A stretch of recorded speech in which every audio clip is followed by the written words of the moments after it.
Përshëndetje të dashur miqtë e mi, përshëndetje të nderuar ndjekës, ja ku po ritakohemi sërish me mua Tirona Lilin, pikërisht këtu në kanalin Monitor TV, për të ndarë së bashku dhe për të analizuar ngjarjet më të fundit. Do të flasim pikërisht për Brikena Selmanin.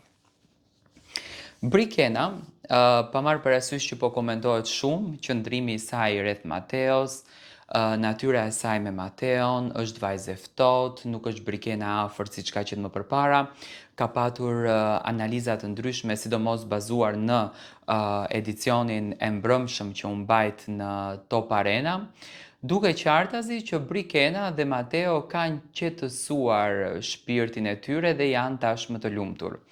Brikena ka postuar në Instagram një video që duket tepër pozitive, që duket tepër energjike.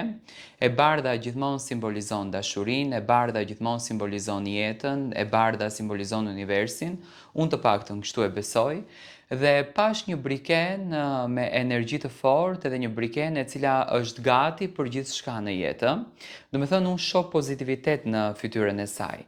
Tani nga ku vjen ky pozitivitet? Nga ku rrjedh ky pozitivitet? Kjo në fakt është pyetja që po shtrohet tek publiku.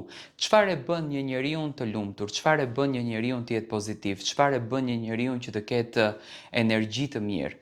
Unë mendoj që njeriu të qenurit pozitiv, të qenurit i lumtur, të qenurit me energji të mirë, e bën fakti kur është i plotësuar shpirtërisht dhe kur është i kënaqur me njerëzit të cilët e rrethojnë dhe me njerëzit të cilët i qëndrojnë pranë, me thënë njerëzit të cilët i japin botën, i japin dashurinë, i japin të gjitha të mirat. Dhe unë mendoj që Brikena, duke marrë të gjitha atë energjinë e bukur nga Mateo, ajo këtë gjën e transmeton edhe te publiku.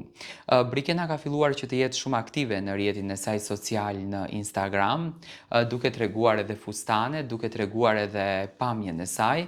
Domethënë unë e shoh Brikenën shumë të arreshme. Është e arreshme sepse arriti që të realizoj shumë gjëra që ndoshta i kishte edhe ëndër për t'i realizuar dhe për këtë gjë domethënë Eduard Trokaz dhe e mbështes, diti të bëj për vete publikun, diti të mbërthej audiencën dhe Brikena në fakt bëri atë që askush tjetër nuk e bënte, domethënë qëndroi vetvetja dhe duke qëndruar vetvetja, normalisht ka dhe këto arritje.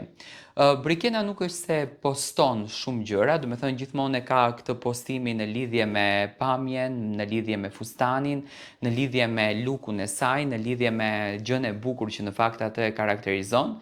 Kjo tregon që Brikena po e shijon suksesin, do me thënë nuk premton për sukseset të tjera, edhe pse unë e di që ka suksese të garantuara, por e shijon suksesin e saj.